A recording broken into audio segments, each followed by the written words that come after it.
My name is Skip Swaney. I'll get to that slide in a minute. My topic is going to be a generalized topic on real estate investing with an orientation towards syndications. So a lot of the topics I'm going to be dealing with are going to be similar to ones you've heard before. Some of them are going to be identical to things that Bob covered. If Bob did an excellent job. So when I hit those areas, I'm going to tend to go through them fairly quickly, but it's going to also give you the opportunity to get a second opinion on some of this stuff. While I'm agreeing with 99% of what he said, there are some areas that are a little gray on some of this. So, same disclaimer, we're not attorneys, we don't give legal advice, and the things that we talk about by the nature of giving a presentation like this have to be general. So we're dealing in generalities that may or may not hone in specifically with your situation. Please, please, please hire a CPA who knows real estate. And this point came up before. There are a lot of tax preparers out there, and there are a number of very qualified CPAs out there that are just not familiar with real estate, and it's critically important. This is just to let you know that I know a little bit about what I'm talking about. I've got my bachelor's and MBA degrees from Berkeley. Have been in real estate for a long, long time. Was a syndicator. I've done some major syndications, so I know something about what I'm speaking about here. I've just formed a new entity in Nevada. I split my time between California and Nevada, so don't consider me long distance, please. But my cards are on the back table. We are building the practice, and I would sure appreciate working with you folks.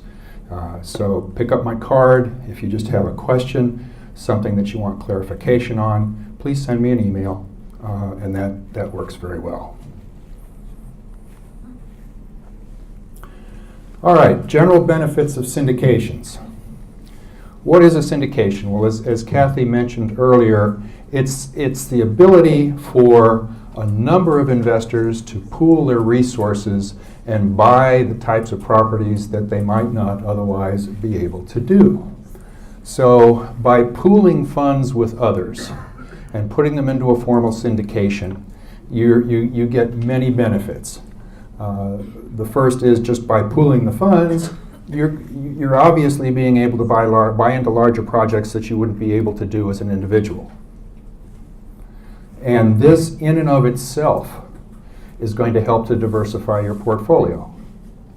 So that along with the diversification by the size of the investment, you can also quite commonly get diversification by the type of property that you're buying, and also by the geographic area in which it's located. All of these are very, very strong diversification and investment points. Also, your tax reporting from a syndication. Most of your syndications nowadays are done with limited liability companies which file returns, partnership returns. And on a partnership return, as I'm sure many of you are familiar, the partnership does all the hard work. If you own your own property, you know what it is to go through and collect all that data and get your Schedule E prepared for your rental income and expenses.